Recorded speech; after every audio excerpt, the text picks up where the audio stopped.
Hey, this is Zach and Jody Gray, and we just wanted to welcome you back to video number 2 in this video series on how to continue to grow your business. Now, you may have missed it, so video 1 was about standing out and our top keys that we believe are the most important ways to do that. So if you want to check out that video, you can click on one of the links below and it'll take you right there. In this video, we want to talk about something that is a major pain point to a lot of us photographers, and that is pricing. Yes. I remember when we first started our business back in 2007, I feel like we changed our pricing every week. All the time, we were constantly trying to figure out what was the secret sauce that made our pricing work and that actually sold ourselves and helped us get the income that we wanted. So the major problem is this: we go, maybe we're going to be like charge $1,500 or $2,000 if we're wedding photographers as an example, and then we just shoot 50 or 60 weddings and try to figure out how to, balance our entire lives with all this chaos of shooting and shooting and shooting and shooting. Or we try to become that infamous $10,000 photographer that we see, occasionally online, and figure out how to raise our prices up high enough and then find the teeny amount of clients that'll actually pay us upfront for that kind of pricing. And then we can shoot maybe, 30 weddings or 20 weddings or 10 weddings and actually make a good amount of money. But maybe there's actually another way to think about this entire pricing thing.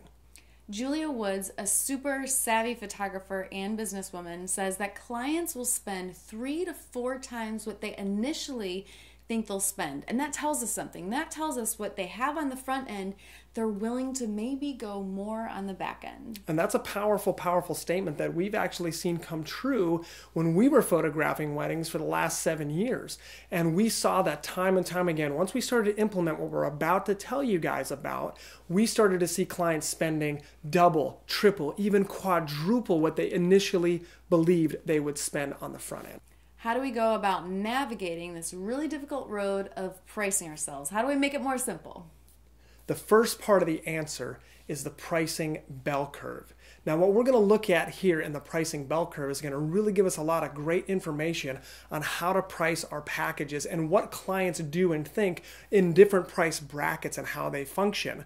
So the goal of the pricing bell curve is to get our middle package, which we're going to talk about coming up as the second most important part to this, into what we call the sweet spot, the spot where clients are spending the amount of money that we want to make, but they feel good doing it when they're spending that money. So if we look at this pricing bell curve, we'll notice that 35% of brides in this particular scenario, now this is an average for the nation and every place is a little bit different. California is going to be a little higher. In northern Minnesota, it's going to be a little bit lower than this. But in the national average, which is what you're looking at, you'll see that about 35% of brides feel comfortable on the front end spending between $1,000 and $2,000 on their wedding photographer. Now some of them could be $400, some could be $2,000. And then you notice all of a sudden it starts to curve up into this big range. This 60% of brides are hanging out in this middle pricing area between about $2,100 and $5,000. Now, most clients, is what this represents, are willing to spend that much money in total in their mind when they first book their photographer. They're willing to spend that kind of money. So our goal, of course, is to get one of our packages, the package that we want to sell most of the time, into that bell curve. Now, here's what's really interesting.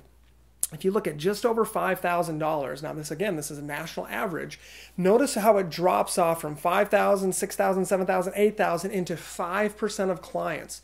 Now, a lot of times we think that's my goal. My goal is to become the $5,000, $6,000, $8,000, $10,000 photographer. But if you choose that route, you might got to realize something. You're going to be looking for and only be able to service a very, very tiny amount of clients. Now, remember what Julia Woods said.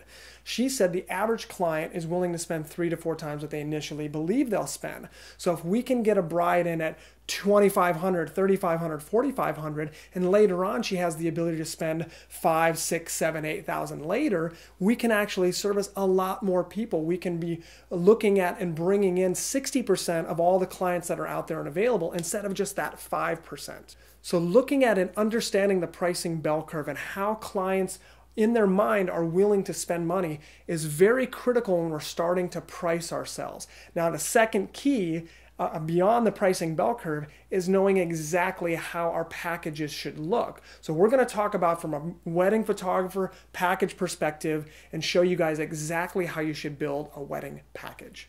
So if we think about that pricing bell curve and that 60% of clients are sitting in that middle range, we want to do a couple of things. First, what we want to do is we want to build sort of the package that we want to sell based on that pricing bell curve. How much money do we think that our clients will spend on an average? We need to build them the perfect package. And what we're going to do is we're actually going to turn that into the middle package. So the way that we build that perfect package is we figure out first, how much money do we want to make? And Jody and I did this back in 2008. We figured out how much money do we want to make and how many weddings do we have to book after all the expenses are taken out in order to reach our goal for the year. So for us, that was just over $3,000 back in 2008 is how much we wanted to make, how much we wanted to clear. And if you look down here at this pricing, you'll notice our grande package that we had was about $3,100. Just enough to where if some people bought a little more and some people bought a little less, we would average just around $3,000 per wedding. That's a good start. Now in that package, we have to put some very important things that photographer Jared Bauman calls the must-haves. And what a must-have is very simple. It's something that a client has to have and believes is one of the most important things in their wedding package. So we were very strategic when we were putting different items in our packages. Whatever your must-haves are for your client, and that can be different across the nation and different people groups, whatever those must-haves are for you, don't put that in your first package because then there's no incentive for your client to go up to the next package. They're completely happy in the very first one. Absolutely. So now we build this beautiful, perfect middle package. And for us, you notice a lot of times it has the disc of images or a pass gallery or however you want to deliver all of the images to your client. That's included inside that perfect package. Then we do two things to make that package more attractive. Because remember, our other packages aren't there to service everybody. They're there to make that middle package, that perfect package, look better. So we start by we create a bigger package. And in this case, we're calling it the Venti package, which means larger in Starbucks terms or something like that. I'm not sure what it means. But a bigger package. And this package is going to be about 35 to 45% more expensive. That's very important. We don't want it to be too expensive, 50% or more. Otherwise, people don't see value in that. The jump is too big for them mentally to go Precisely. there if they want to buy that. Precisely. That jump is too high. But if it's 35 to 45%, people see, man, it's quite a jump to the next package, but there's probably some value in it. But man, that middle one looks even better. So maybe that big one has a big album in it or something like that that makes it a bit more, quite that much more expensive. Then we want to make what we call an attractor package, a package that's going to draw people in because our starting price point isn't, $3,100, it's $2,300, which sounds a lot better. So that $2,300 package is exactly what Jody said earlier, doesn't have the must-haves. And you notice in this package, it has 6 hours of coverage, doesn't have the disc of images. It has an engagement session, so that's attractive, but you don't get to take anything home with you. So when people come in the door, they see that package, they go, oh, it's not quite enough. It's not quite what I want. I want something with just a little bit more. And I don't want to pay too much more for it. So you notice if you look at the pricing difference, it's only about 25% more to go from that $2,300 to that $3,100 package. And you get two huge things. 2 more hours of coverage, which gets you to a full wedding day, about 8 hours of coverage. And you get that disc of images or you get the rights to reprint your photos. And all that's doing is that attractor package is drawing them in. And notice earlier when we talked about that bell curve, it's kind of in the lower part of that bell curve because we're drawing a lot of clients. Then they come in the door and they go, man, this next package is only about 25 to 30% more expensive. That's a good deal. When it's in that range, people see a good value as long as the stuff they want is in that package. And then we do one more powerful thing to really show them the value of that package, and that is we create an a la carte pricing menu that demonstrates the value of what's in the package. So when we do that, when we build that a la carte pricing menu, we go, hey, by the way, the disc of images alone is $750, and I only paid $700 more for the disc and 2 hours of coverage. The package is a good deal. So the a la carte's not there necessarily for people to buy off of. It's there to demonstrate the value of the middle package. And here's the last thing that we want to say with that. People love being in the middle. They feel safe in the middle. People talk about the middle all the time, and the middle class and politicians talk about it. It's a powerful place to be in the middle because you're like a lot of other people, and people want to be in the middle. So if your middle package is beautiful, beautifully priced, and has the right kind of products in it that your clients want or must have, people will start to buy that. So Jody wants to finish this off by telling us the story of what happened to us in 2008 when we started using this kind of pricing. One thing that I wanted to add in there before we move on is there's a lot of discussion back and forth about, should I give them my disc of images? Should I not give them my disc of images? Photographers are like, oh, you're leaving all this money on the table if you do.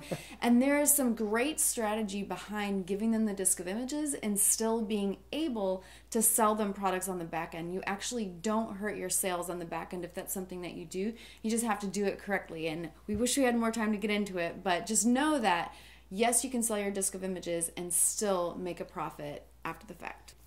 Back in 2008, we started using this style of pricing model, pushing people to the middle. And this is what happened. Of course, we had a lot of marketing and strategy, other things that went into it. Some of the stuff that we talked about in video 1 went into that. But from a pricing perspective, about 75 to 80% of all of our clients started buying the middle package. And that's about the statistic.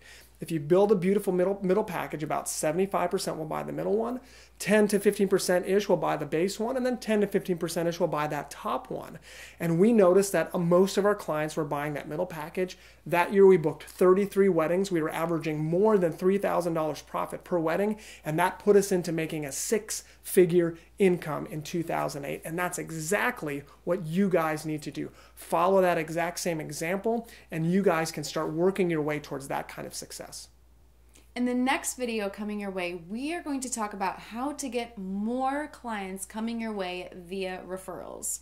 Yeah, we mentioned in this video right here that we had, in 2008, we had 33 weddings that we booked, and actually we had a lot more that we couldn't book. In one date alone, I remember we turned down 7 amazing weddings, and we referred them off to other people. So where did we get all of those clients, and how are they coming into our door? And a lot of them, if not the majority of them, came through referrals. So what is it that we can do to get our business, to get more clients coming through the door, to get our business ramping up with referrals? And we're going to share that in the next video.